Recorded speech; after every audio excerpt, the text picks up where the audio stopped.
It's 11:47 p.m. You've done everything right. Chamomile tea, phone face down, lights off. You even did that thing where you close your eyes and try to think of nothing, which, by the way, is the mental equivalent of telling someone, don't think about a pink elephant. Congratulations, you are now thinking about a pink elephant. And now your brain decides it's the perfect time to replay that awkward thing you said at a party in 2014. Nobody remembered it. You barely remembered it. But your brain filed it under urgent, review tonight.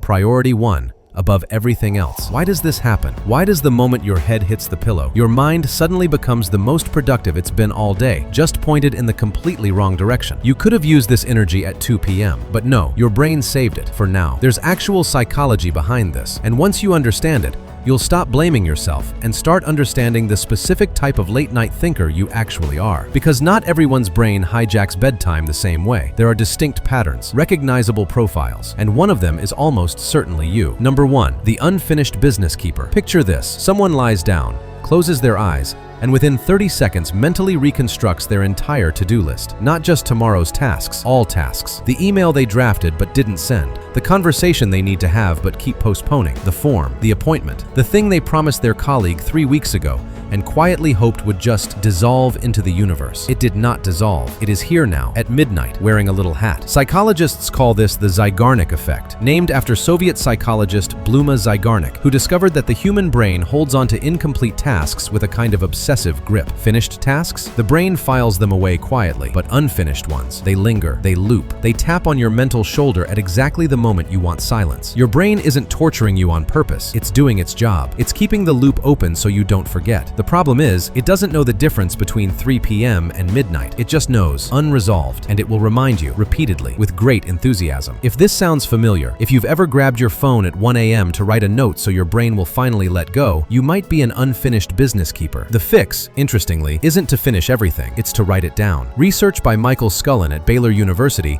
found that people who wrote a to-do list before bed fell asleep significantly faster than those who journaled about completed tasks. Your brain just needs proof that the thought has been captured. Give it somewhere to land. Think of it as tucking your to-do list into bed before you tuck yourself in. Number 2, the emotional processor. Then there's someone different entirely. They're not thinking about tasks, they're thinking about people. The argument from this afternoon that ended too quickly. The text that had a weird tone. Just one word, okay, and somehow that period at the end felt like a verdict. The moment they said something and immediately wondered how it landed. For this person, bedtime isn't a to-do list. It's a replay reel of every emotionally unresolved moment from the last 16 hours. Director's cut, extended edition, with commentary. Here's the neuroscience. During the day, your prefrontal cortex, the rational, logical part of your brain, keeps a kind of lid on emotional processing. You're busy, you're moving. There's no space to feel everything fully. But the moment external stimulation drops, the amygdala, your brain's emotional alarm system, gets the floor. And it does not believe in brevity. It believes in thoroughness. It believes in going back to the beginning and starting over. Matthew Lieberman,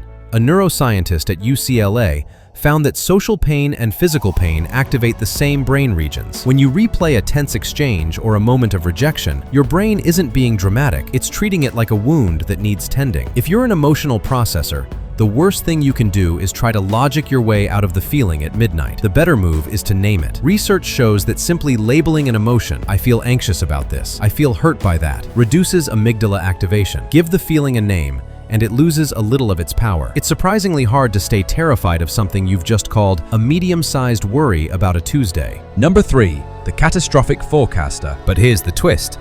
Some people aren't replaying the past at all. They're living in a future that hasn't happened yet, and in that future, everything has gone spectacularly wrong. The presentation tanks, the relationship ends, the health scare turns into something serious. The catastrophic forecaster's brain doesn't just wander into dark territory, it builds a detailed itinerary there, books the hotel, checks the weather. By 2 a.m., they've mentally attended their own professional downfall, planned the awkward conversation that follows, and somehow circled back to an existential question about whether they've made the right life choices, all from a pillow. Impressive, really, in the worst possible way. This pattern has roots in something researchers call hyperarousal, a state where the nervous system stays on alert long past when the threat has passed. It's the biological legacy of an anxious brain that evolved to take threats seriously. The problem is, it can't distinguish between a predator and a performance review. Both get the same urgent, exhausting, 5-alarm treatment. If this is you, your brain isn't broken. It's just loyal to an old survival script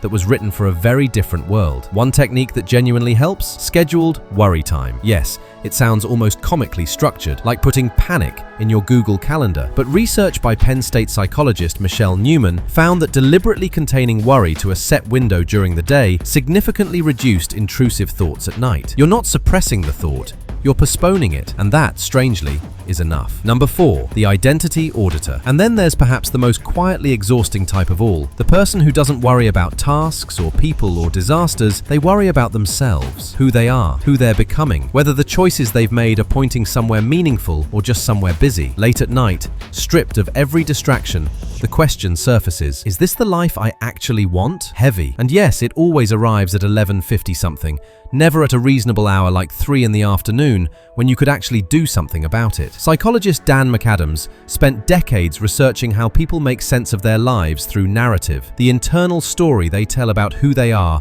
and where they're going. When that story feels incoherent, incomplete, or misaligned with daily reality, the brain flags it. Not loudly, not urgently, just persistently, in the quiet moments before sleep, like a soft and deeply unsettling hum, like a smoke detector with a low battery. Not dangerous, but deeply annoying at the worst possible time. The identity auditor isn't having a crisis necessarily. They're doing something deeply human, trying to build a coherent self. The challenge is that this kind of reflection needs space, not pressure, and 11:50 p.m. is a terrible time for existential revision. If this resonates, try moving even 10 minutes of genuine reflective journaling to your morning or early evening. Give those questions a proper table instead of the dark ceiling. Number 5.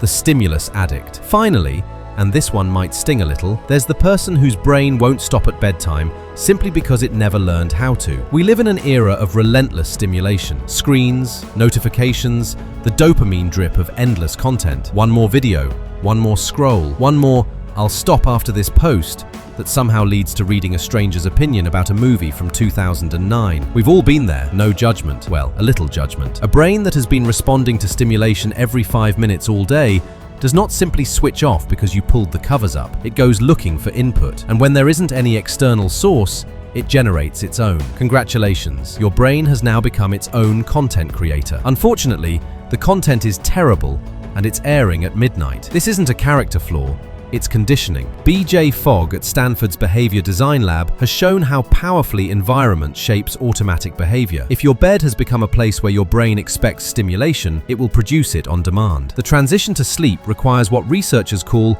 cognitive deactivation, a gradual winding down, not a hard stop. Dim light, low stimulation, and genuine transition rituals aren't just self-care advice, they're neurological reprogramming. Boring on paper, genuinely transformative in practice. So, which one are you? The unfinished business keeper, still mentally editing tomorrow's agenda at midnight? The emotional processor, dissecting a one-word text like it's ancient scripture? The catastrophic forecaster, 3 hypothetical disasters deep and somehow getting worse? The identity auditor, quietly interrogating the shape of your life from the comfort of your duvet? Or the stimulus addict, whose brain has simply forgotten what stillness feels like and is honestly a little offended by the concept? Maybe it's one. Maybe it's a rotating cast, depending on the week. Maybe it's all 5, taking shifts. The real insight here isn't that your brain is misbehaving, it's that it's working, just running the wrong program at the wrong hour. Understanding which program is running is the first step to changing it, and knowing yourself a little better, even at midnight, is never wasted. If any of this landed, if you recognized yourself in one of these types, share it in the comments. I'm genuinely curious which one felt most like you. And if you want more videos on the quiet psychology behind everyday behaviors, you know where to find them.